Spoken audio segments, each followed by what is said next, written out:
Show me your hands! So show me your hands, now!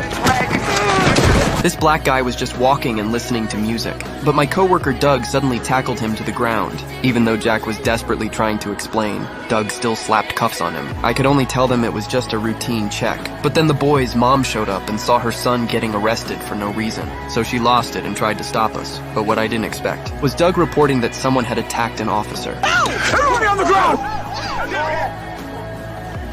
Then Doug actually told me to arrest all of them. I'm just a trainee cop, but even I couldn't stand it anymore. Officer Murray, who was patrolling nearby, came over to ask what happened. That's when we found out Doug thought Jack's clothes looked like the suspect's, so he arrested him. But Murray said the real suspect had already been caught 2 minutes ago, and it was announced on the radio. Doug instantly felt embarrassed, so he wanted to charge Jack and his whole family with attacking an officer and resisting arrest. Murray reminded him that the crowd had recorded everything, so even though Doug was furious, he could only leave in humiliation. After that, Murray told me to apologize to the family. Fusion, you just cuffed my grandbaby and pointed guns at my entire family. And we're very sorry, ma'am. Look, ma'am, we're looking for a suspect that fit the description of your grandson. Oh. Yeah, young and black. You need to speak to your sergeant. Thankfully, Murray stepped up again to apologize, and that finally ended the mess. But when we got back to the station, Doug yelled at me for not following orders, and blamed me for calling Murray over, saying I made him look bad. But this wasn't the first time something like this had happened.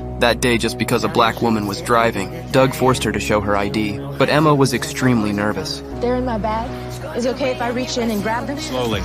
Doug noticed how tense she was, so he asked if she had anything illegal in the car. Emma quickly said no, but that was exactly what Doug was waiting for, so he immediately demanded to search the vehicle. Emma hesitated. Yeah, I guess so. But there are guns in the trunk? Hands where I can see him. Emma hurried to explain that she was in the middle of a divorce, and because she worried her husband might snap, she took his gun to turn it in at the station. But Doug wouldn't listen to a single word. He cuffed her on the spot and slapped her with charges like burglary, possession of stolen goods, and illegal transport of a firearm. That was when I finally couldn't take it anymore. Look, do we really need to take her in? Let's just book the guns and write it up for DA review. Come on, man. What do you say?